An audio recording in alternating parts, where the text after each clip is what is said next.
truth is, I thought it mattered. I thought that music mattered. I was the long-haired skater kid that had recently moved to Texas from sunny Southern California. I was genuinely shocked to discover that Dallas had paved roads and that kids were taken to school on buses and not horses. And now, here we were, only child and a single mom in search of a new start.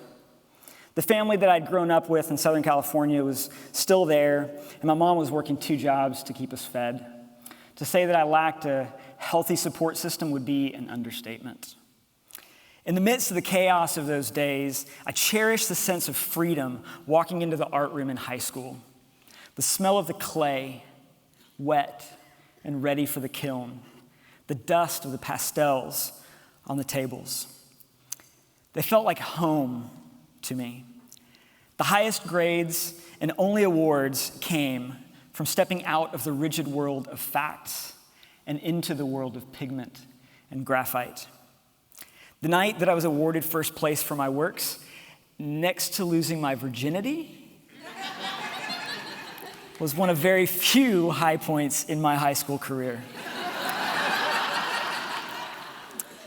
But unfortunately, like so many other creatives that I've met through the years, I got lost in the system. I got little guidance from the school when it came to figuring out just what to do with my talents. After all, they were focused on the kids who liked math.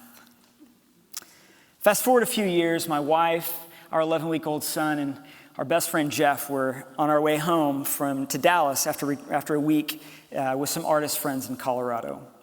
The days and nights were filled with amazing drum circles, some jam sessions, and an amazing sense of connectedness. But the tone of the trip shifted on our way home. It's black ice. We fishtail. Jeff, don't step on the brakes. We spin around backwards between 2 semis, 75 miles an hour down the highway, go into the ditch. Dirt and snow cover the windows. It's silent. Pow! We're flipping.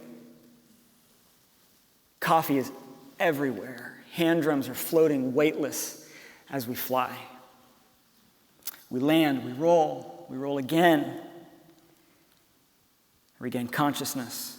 And the first question that rolls through my mind is, why isn't my son crying? Statistically speaking, we should not have been able to walk away from that experience. But we all did. And thank God my son was okay. But I walked away changed. I realized that life is too short to be telling somebody else's story. And if dreams are the seeds for the life that we're supposed to live, it was time to start planting. So I wrestled over the next few months with what to do with this newfound clarity. The more I thought about it, the more I realized that my passion for creativity was only growing stronger. It was time to build the community that I never had.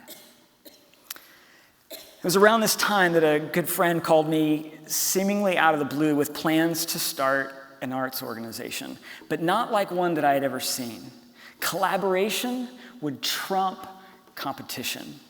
We would use live art experiences with painters slinging paint and poets and musicians writing songs on the spot, with attendees contributing lyrics as they were making the songs. And even though we had no experience whatsoever starting an organization like this, I knew that Art Love Magic would quickly become my tribe. At one of our first events, I had the chance to reconnect with a high school friend that I hadn't seen in years. After we had a chance to catch up, she began sharing her story with me. She talked openly about the rough patch in her life that she had just come through. Addiction to heroin, sleeping on the street, and even a stint in jail.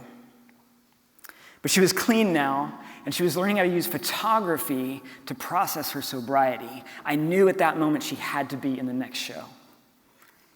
Her hands shook nervously as she hung the few pieces that she had that night. The night of the event, she ended up being the top-selling artist in the show. A few months later, she met another artist at one of our events, and a few months later, he proposed to her at another one of the events, and a few months later, I found myself officiating their wedding. It was an honor just knowing that I was able to play a small part in the narrative of their lives. A couple of years in, I was laid off from my day job. We weren't making much money through the arts organization, and with the economy in the toilet, my prospects were horrible. My family ended up losing our house. I had to move my now family of 4 into an 800 square foot, 1-bedroom duplex on Christmas Day in the snow. Our Christmas tree that year made Charlie Brown's look like a Douglas fir. The next few years were a cycle of amazing starts and horrible endings. 2 years, 2 failed businesses, and 4 jobs later, I was blessed by a hurricane named Irene. After she tore through the East Coast, I worked 18-hour days cleaning up her mess as an insurance adjuster.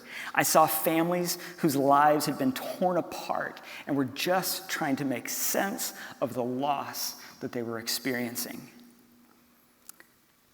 And I saw me in them. As it turns out, there is no instruction manual for how to put your life back together after a hurricane. And as it turns out, there's also no instruction manual for how to put your life back together after a layoff. But I had to keep on pushing. The break finally came when I heard that another arts organization was building a collaborative facility for artists, recording studio, video editing bays, performance area, the whole shebang. Initially, I went in to pitch them to hire me when the facility was finished, and I walked out with a contract to manage the renovation of the facility. Finally, I was doing something that not only connected with my passion for community, but also allowed me to tap into my entrepreneurial side. And things were looking up.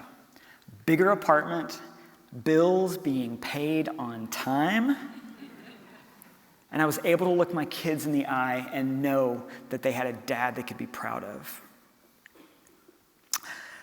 A few months later, my wife of almost 13 years told me she wanted a divorce. I was shocked, devastated. And then I discovered that the team that I was working with hadn't looked into zoning for our project, and the project was tabled. I just kept thinking to myself, this has got to stop. Thankfully, around that time, I remembered that a mentor of mine had moved to Connecticut and begun a collaborative space called The Grove. It was similar to the one that I'd been working on, but with a larger focus on entrepreneurs and social impact. So, out of desperation and an ounce of hope, I called him to see if he had plans for a Grove in Dallas. To my surprise, the return question was, how would you like to own the branch in Dallas? And with that one question, the floor stopped dropping, and I was able to breathe again. I poured every ounce of energy that I had into making good on this dream. The exhaustion of 70-hour work weeks was completely outweighed by the joy of seeing people light up with a vision for the space. When we opened, there were just 6 of us. And 2 years later, 2 days ago, we're still pushing. Now we're about 100 businesses and organizations who are passionate about stewarding each other's dreams and making the world a better place.